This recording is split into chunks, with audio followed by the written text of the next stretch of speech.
Mubarak for you is my prayer. May you keep ascending success. Stay, Mubarak for you is my prayer. May you keep ascending success. Stay. Alhamdulillahi Rabbil Alameen. Wassalatu wassalamu ala Sayyidil Mursaleen. Amma ba'd wa a'udhu billahi minash shaitanir rajeem. Bismillahir Rahmanir Rahim. As-salatu wassalamu alayka ya Rasulullah. Wa ala alika wa ashabika ya Habiballah. As-salatu wassalamu alayka ya Nabi Allah. Wa ala alika wa ashabika ya Nur Allah. I'm going to begin by giving you a blessing of reciting Durud Pak upon the Prophet of Allah sallallahu alaihi wasallam. The final messenger of Allah sallallahu alaihi wasallam reported to have said that if a person sends salutations upon the Prophet of Allah sallallahu alaihi wasallam 1,000 times in a day, then he will not die until he has seen his place in paradise. So please make an intention of reciting Durud Pak. I know 1,000 may seem like a lot, but if you break it down into the 5 daily prayers, then that's 200 per prayer. But then if you break it down 100 before your salat and 100 after, then all of a sudden it becomes very easy to do. And if we make this routine, then inshallah the rewards are great. And there are many, many blessings. We've just mentioned one blessing today, but there are many, countless blessings of reciting Durud Pak upon the Prophet of Allah sallallahu alaihi wasallam. And who knows that one extra salutation that we recite today might make all the difference on the Day of Judgment. My dear Islam brothers and viewers of Madani Channel, I'd like to share with you a few things. You may have a COVID vaccine, but you haven't got a vaccine that stops you from losing your iman. And you need to be aware of this. You need to be aware that your iman is at risk all the time. And sometimes we think that we're safe, we've got it secured, we've got it covered, we know what we're talking about. But you don't. Shaitan is on your case all the time. And another false belief that we have is, because we're attached to an Islamic environment, we come to the masjid, we know people that have an Islamic upbringing, we know the imams, we know the scholars, we've got an attachment to the Islamic. We think that the level of knowledge of Islam is at this level and everybody's got that knowledge. I remember many years ago, we were going on outside in the Madri Kafla between Asr and Maghrib. What happens is, part of the jadwal is you go out, you meet people on the street, you invite them to the masjid, you walk around with them and you bring them to the masjid. At the Maghrib you have a speech. And I remember we were in a place in Greater Manchester, and after Asr we left, we were walking the streets meeting these people, and we went into a park. And in this park, there were some young lads there, and I've just to picture the scene. They had the change, they had the earrings on, they had the dogs on change. You can imagine what sort of people they were there in the park. So when we started talking to them, inviting them to the masjid, they started laughing at us. But we continued talking to them. We ignored the laughs and the remarks that they were making to us. And we said, look, could you come with us? We don't know this area. Please, you can tell us where the Muslims live. And one person, he said, I'll come with you. And when he said, I'll come with you, everybody laughed at him. And he said, I've got nothing better to do, I'll come with them. So he came with me. Now, the Amir Kafla, he said to me, because I was speaking in English to him, he said, you speak to him. Make him stand next to you, and all the way to the masjid, you talk to him. So all the way to the masjid, I was talking to him, his name, this and that. And about 5 minutes later, he said to me, what you see is not me. I said, what do you mean? He said, this get-up that I have is not me. And I said, did I say anything about your clothes? Did I say that your clothes are not right or anything? Did I say anything? He said, no. I said, so why are you telling me? He said, I want you to know. And I said, okay, why do you want me to know? Then tell me. He says, because if I was not dressed like this, I would have no friends. I'm under peer pressure to be like this. I don't want to be like this. And I said to him, well, don't worry, we'll be your friends now. We'll become your friends. So we took him to the masjid. And what happens in the kafla is that we take him to the masjid, and at Maghrib, we read the Maghrib Salah, and then after the Maghrib Salah, there's a Bayan. He comes up to me and he said, brother, I forgot how to read my namaz. I said, okay, no problem. Just follow the imam. Whatever the imam does, you do this, and afterwards we'll sit down with you. He said, okay. So he followed the imam. Afterwards, after the speech, I got one brother to go and sit with him. I said, sit with him, get the book of Salah, open it up to him, and read him and ask him, what can he remember? Maybe he can remember Surah Fatiha, maybe he can't. What are the missing parts that he can't remember? And then we'll help him. The brother called me and said, brother, come sit here. I said, what's happened? He said, he can't remember any of it. I said, okay, fair enough, he can't remember any of it. Let's start from the beginning. And we give him And he looked at me and he said, I can't read this. I said, what do you mean you can't read this? I forgot how to read Arabic. And this was not a 12-year-old child. This lad was maybe in his 20s, 26, 27, around, I'm guessing. It could have been older, could have been younger. But that is the reality of things that are happening out there. You, all of you here, and all the people that are watching on Madani Channel, you have an attachment to the deen. If you didn't have an attachment to the deen, you wouldn't be watching Madani Channel. You would not be here today. You've got that attachment. But what you need to understand is, outside there, it's not that like that. So many people are far away from the deen. In so many speeches, where I've mentioned that on the Madani Kafilas, you know, we tell people at the Madani Kafilas, come on the Madani Kafilas. When you're on the Madani Kafila, you learn how to perform your wuzu, you learn how to perform your ghusl, you learn how to perform your namaz, you learn how to do this. And so many times when I made that speech, the Imam Sahib says to me, brother, can you just explain to them how to perform the ghusl? And when I've explained the faraiz of ghusl, and I'm looking at people's faces, I'm not going to do it today. But when I've explained the faraiz of ghusl, and I'm looking at people's faces, I realize that so many eyes are lighting up that they don't know. That even the people that come to the house of Allah, they do not know the faraiz of ghusl. They do not know the faraiz of namaz. They don't know the faraiz of wuzu. So this tells us how far away we are. So if you're that far away from the deen, then do you not realize that your iman is at risk? We don't have that basic lack of knowledge. You don't have that farz aloom, the obligatory knowledge that you need to have. We grew up. We know how to, child benefit, we know how to fill in that form. Income support, we know how to fill in that form. Passport form, we know how to fill in that form. Driving license, we know how to fill in that form. All of these things. But we don't know how to read the Quran. We don't know how to perform wuzu. We don't know how to read the Salah. So these are the things that unfortunately we're not aware of, and we think we know it. We've grown up thinking that we know all these things. If I was to say to you, do you know how to perform wuzu? Yes, I do. Okay, when did you learn? When I was a kid. I learned when I was 10 years old. Qari Sahib taught me. How old are you now? 40 years of old age. Have you never thought about getting it checked? That maybe, because over a period of time, mistakes come in.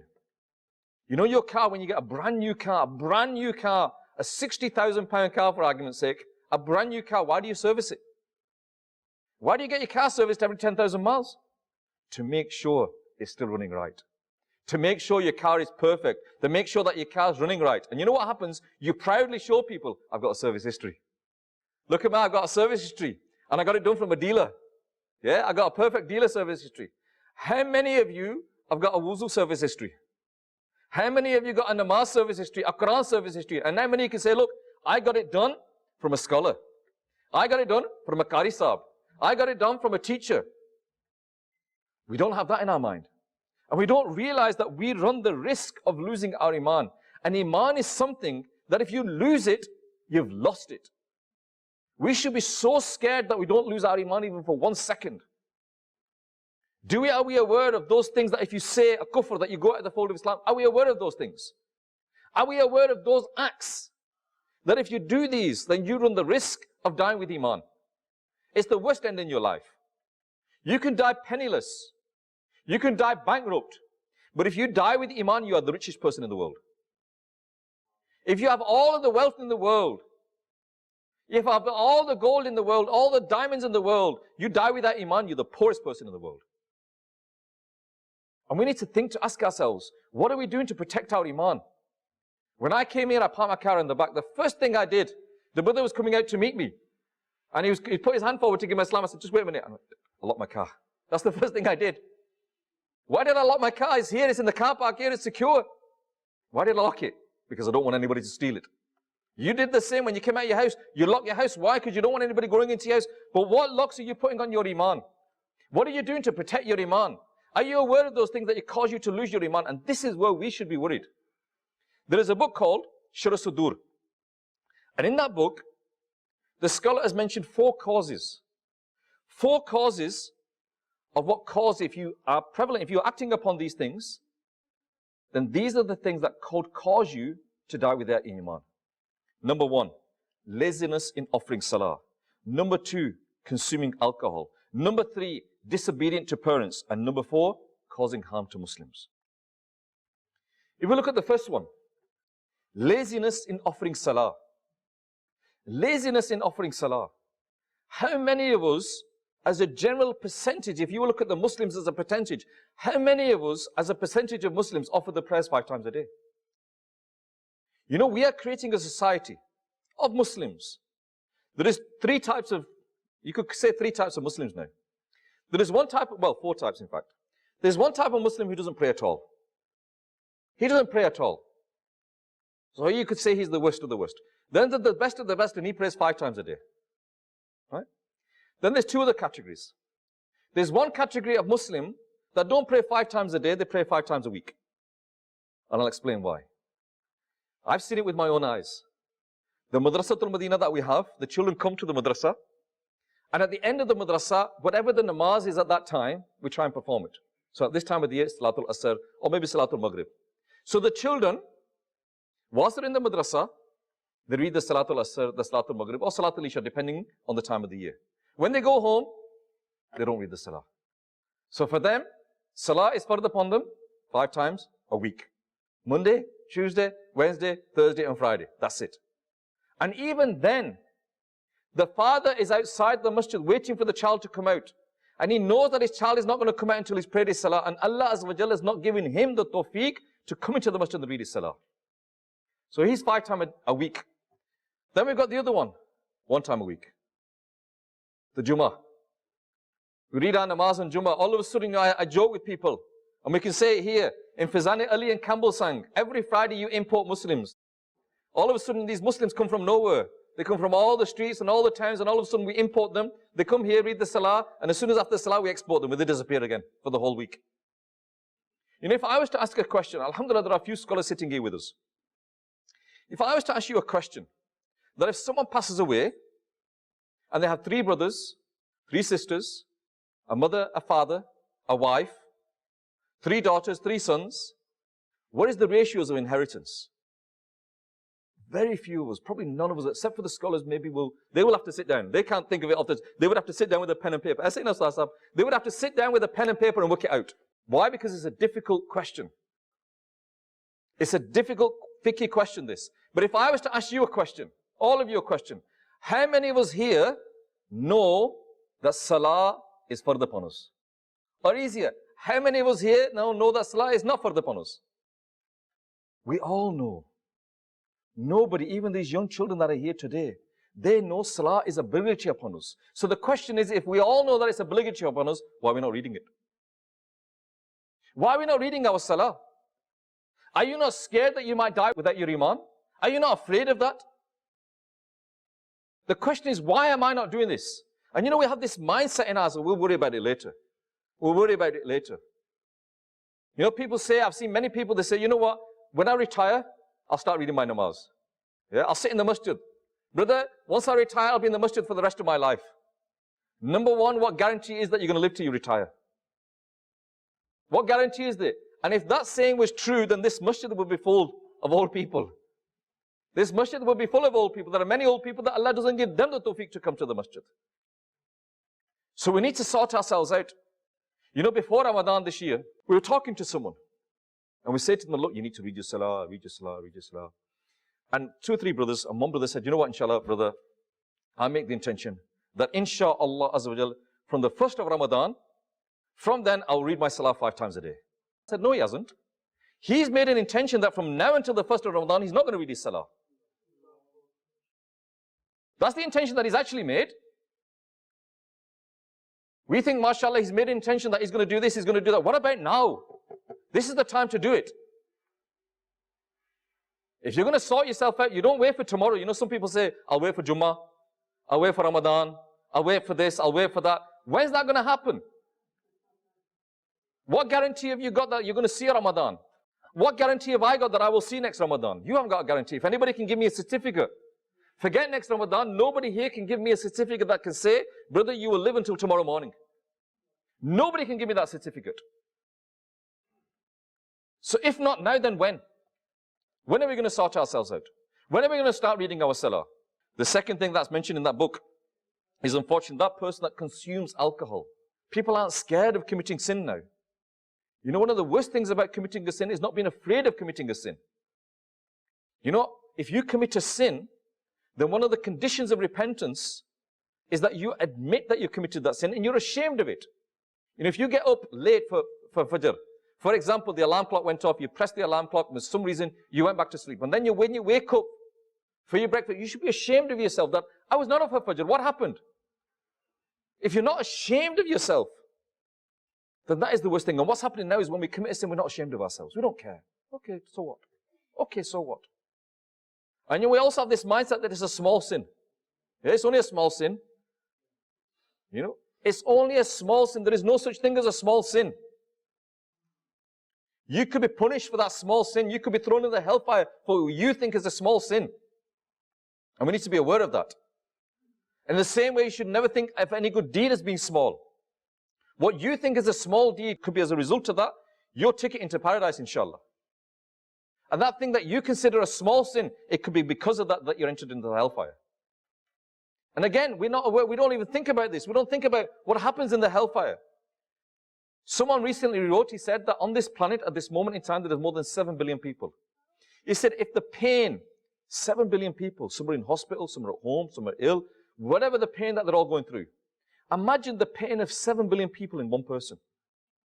All them diseases, all them illnesses. Imagine the pain and the suffering of 7 billion people in one person. That person said that that pain that that person is feeling is less than the lightest punishment in the hellfire. And we don't care about it. We're not worried about it, are we? We don't care. We'll see, we'll worry about it later. Yeah? We'll worry about it later. We'll see. And this is the mindset that unfortunately we developed. The third, disobedient to parents. Again, more and more in our society now, we're not listening to our parents. We don't care about our parents. We don't respect our parents. I'm hearing nowadays many people are coming to us that our children are hitting us. Our children are pushing us to the floor. Our children are beating us up. Our children are kicking us out of the house. Our children are putting us on the street. Is this what our deen teaches us? You've all heard the imams and the scholars saying that if there is such a place as paradise, it's below the feet of your mother. If you want to see the anger of Allah, see it in the anger of your father. If you want to see the pleasure of Allah, see it in the pleasure of your father. Your parents, they are your keys to paradise. Their parents, they are the keys to the hellfire. The Prophet of Allah ﷺ said, your parents are your heaven, your parents are your hellfire. Your parents don't have to earn your respect. You must respect your parents. No ifs, no buts, no nothing. A lot of the youngsters today say, oh, my parents don't understand me. My parents were brought up in a village. My parents are uneducated. My parents don't understand. They don't know. Okay, they're not educated. Okay, they were brought up in a village. Okay, they don't understand you. Okay, they don't understand your language. That does not give you any right to disrespect your parents. And here we are told that this is one of the causes that can lead you to losing your iman at that critical time. Number 4, causing harm to Muslims. You know, there's an attitude nowadays that as long as I'm okay, it doesn't matter. As long as I'm okay, it doesn't matter. I don't care what happened to you. I don't care what happened to you. As long as I'm okay. And we don't realize that on our route to where we think it's being successful, I'm going down this route, I'm being successful, but on this route I've run all these people down. I've hurt all these people on my way. I've caused destruction to all of these people. I've hurt these feelings. The Prophet of Allah sallallahu alaihi wasallam, when he was looking at the Kaaba, he said that your status is great. But the status of a human being is greater than the status of the Kaaba. And nowadays we don't give that any time. Do we think because I'm powerful, because I've got money, because I've got education, because I've got authority, I'm it. I don't care about anybody else. Well, I don't need to care about anybody else. You can say now that you don't care about anybody else, but on the day of judgment, you're worth nothing. And this mindset that we have, that we're not afraid of committing sins. We'll switch off the light in a room and think nobody can see us. We'll close the door in a room and think nobody can hear us. We'll go to a different place and think nobody knows us here. We delete things on our phones, delete things on our PC tablets and think nobody knows. Allah knows. Allah hears, Allah sees, Allah knows. You know, over the years, Dawah Islami have made a lot of different stickers, you know, where they've got the kalama on it and they've got about Rabbi Nur Sharif. One of the best stickers I feel that Dawah Islami had made was a sticker that was in Urdu and in English. In Urdu it says, Allah dekh raha hai. And in English it says, Allah is watching you. Allah is watching you. And if you develop that mindset that Allah is watching you, then inshaAllah you can develop this mindset of staying away from committing sins. And what we don't realize is that these things cause us the risk of losing our iman.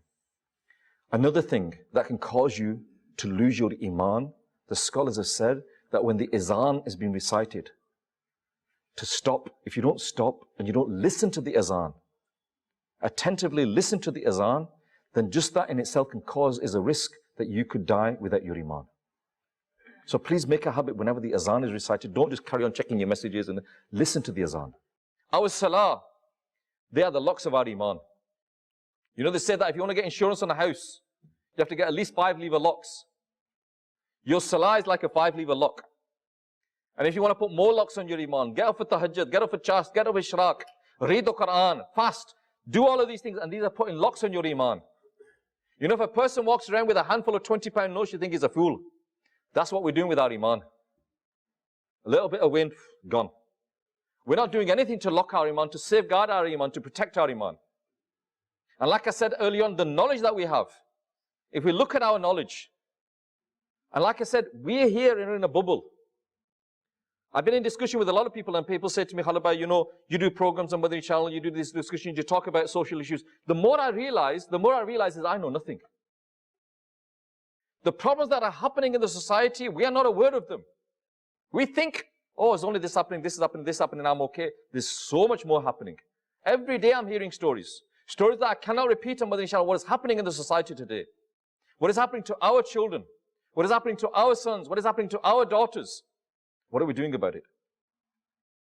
Dawat Islam is here to help us. Dawat Islam is here to help us get those tools, get those weapons. And what are them weapons? Them weapons are not Kalashnikovs. Them weapons are not pistols. Them weapons are knowledge. Knowledge is the weapon that you need to have to protect your iman. Knowledge is the weapon that you need to have to help your children protect your iman. And Dawat Islam is also there to put them institutes in place. Those schools in place, those Darul Madinas in place, those Jamaat al-Madinas in place, those Madrasat al-Madinas in place. What are they there for? To protect the iman of future generations. Here in the West, Dawat Islam is an organization, and its main purpose is to safeguard our iman. You know, some people say that you're running these Madrasat al-Madinas, you've got all these children. Alhamdulillah, within the UK, we've got more than 7,000 children in our Madrasat al-Madinah. Why are we doing it? Why are we doing it? To safeguard their iman. To safeguard their iman. Jamaat al-Madinas, we've got 23 Jamaat al-Madinas with more than 1,000 students, approximately 1,000 students that are studying in Jamaat al-Madinah. No fees, no expense. Why are you doing it? So that they can be the soldiers going forward to protect their iman. These are the things that we need to put in place. The schools are the things that we need to put in place. The jamis are the things that we need to put in place. All of these things need to be put in place to safeguard our iman and the iman of future generations. You may do enough to protect your iman. You may do enough to protect your children's iman. But what about the next generation? And I've used this example many, many times. Nigran should have given this example. He said that if you're traveling on a motorway, in the UK, the speed limit is 70 miles an hour. And he said to me that if you're traveling at 70 miles an hour, the motorway, 70 miles of the motorway was not built in 1 hour. Maybe 1 mile of the motorway took 70 days.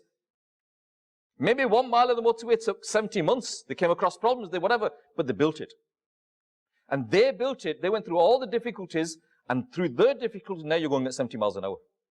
In the same way that they built the motorway so that future generations can benefit. You, us, all of us, are the motorway builders for the ummah of the future.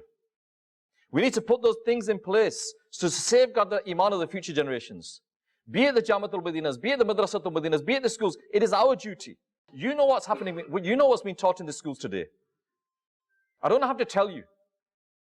I don't have to tell you about the agendas that are happening in the schools today, what is being taught to the children today. And if you don't know, come and sit with me afterwards. I've got a whole folder on my phone of pictures and videos of what is being taught in schools today.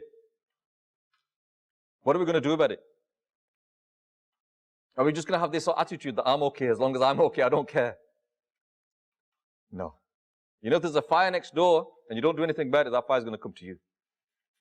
And if you think that fire is not going to come to you, you're foolish.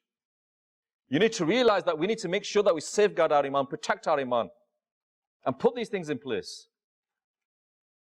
So these things that I've just mentioned to you, about reading your salah, about being obedient to your parents, about hurting the feelings of fellow Muslims, about listening to the azan, there are many, many other things that can cause you to lose your iman. We need to have that knowledge. All of these things, are we aware of them? And what we need to do as individuals is we need to do our own check. You know, when you go to the doctors and they take the blood, and he gives you a blood report, And on the blood report, it says you've got high cholesterol, you've got this, you've got that. You don't think, I sod this. No, you don't. You look at it. You think, you know what, I've got high cholesterol. I need to stop eating the burgers and the pizzas. I've got high sugars. I need to stop eating the donuts and the chocolate. Yeah, you make a change in your life. Yeah, and if you don't, who's going to lose? You. You're going to lose, aren't you? If you don't listen to the doctor, you're going to lose. In the same way, you need to do a spiritual report. And you need to do this report on yourself. Am I failing in my salah? Am I backbiting? Am I lying? Am I swearing? Am I gossiping? Am I doing these things? Become aware of the disease of the heart and do this check. You have to be your own doctor. And when you become your own doctor, you have to write your own prescription. And then you have to take your own medicine. But you have to do it. Nobody else is going to do it for you. Yes, acquire the knowledge. Come to Dawah Islami. We'll give you the books, the diseases of the heart. These are the things that we need to have the knowledge of. Like I said earlier on, you know to fill in, a claims form. You know to fill in a child support form. You know to fill in all these things. Yeah? You know to get a visa. You know to get, all these things. But do you know this further knowledge that you need to have? And that is something that we need to be aware of. We need to be scared of. So don't wait for Ramadan. Don't wait for Friday. Don't wait for any day. If you're going to make a change, make it now.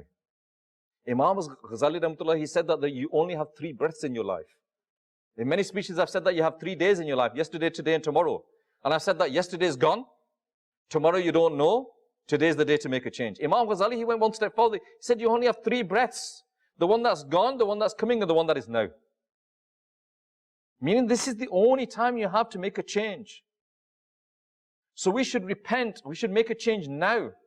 Don't wait for tonight. Don't wait for later. And I've said it many, many times on Madani Channel that we need to make this change. We need to fight. We have this personal battle against shaitan. Amir al-Sunnat on Madani Channel said the war against shaitan will continue. He says shaitan ke khilaf jang jari rahega. This is the war against shaitan. Where is the war against shaitan? Your battle after today, your battle, I'll tell you when it is, tomorrow morning, 5:15. That's your first battle. And tomorrow morning when you get up and you're having your cornflakes and your toast, or whatever it is, maybe your paratha or whatever it is, yeah, when you're having your breakfast tomorrow morning, ask yourself, did I win the battle this morning? Or did shaitan win? That's a question you need to ask yourself. Who's going to win the battle at Fajr? Who's going to win the battle at Zuhur? Who's going to win the battle at Asr? Who's going to win the battle at Maghrib? Who's going to win the battle at Isha? And these are daily battles. Because shaitan's not going to think, oh, he's read 5, I'll leave him. I don't need to say anything to him now. Shaitan's going to be on your case until the last moment. And they say that at that moment in time, the pain and suffering that you could be going through, that critical moment, that your loved ones will come to you. The people that you love will come to you and they say, look, I left the deen of Islam, I'm okay. Leave Islam. Denounce Islam. Accept this religion. Accept that religion. And your brain won't work at that time. You need to be strong now. You need to put them things in place to protect your iman now. Because what happens is when you're going through that pain of death, you don't think properly. And you say, why can't I think properly? You know when you got a toothache? You know people have a toothache and they phone up the boss, I'm not coming into work tomorrow. And you think, he's got a toothache. It's not as if he's working with his teeth, he's working with his hands. He's working with his brain, he's working with his feet, he's working with his body, he's lifting boxes. What's his tooth got to do with him? But that toothache causes the whole body pain, causes him not to function. He can't think straight, he can't work properly. That's just a toothache. What about the pain of death that we're all going to go through? So now, whilst we have a chance, make a change in your life. Don't wait for tomorrow. Don't wait for the next week. Don't wait until somebody happens, until something happens, and this happens. I get my pension, I get my this, I get that. But don't wait for that. Make a change now. Because nobody here can guarantee me, and I can't guarantee you, that we will see tomorrow at Fajr. I said that that's the battle. I said that that's the battle 5:15. But nobody here can guarantee me that we'll all be there at 5:15. And when I mean all there, live at 5:15, nobody can guarantee this. So safeguard your iman, protect your iman, help, be part of this movement of Dawah Islami to safeguard your iman and the iman of future generations. I pray to Allah Azza wa Jalla, if I've said anything wrong, may Allah Azza wa Jalla forgive me. And I pray to Allah Azza wa Jalla that Allah give me and you the ability to think about what I said, to act upon what I said, and to pass this message on to others as well. Ameen bi jahin nabil ameen. Sallu ala al-habib. Mubarak for you, it's my prayer. May you keep ascending success. Stay, O Mubarak, for you is my prayer. May you keep ascending success. Stay,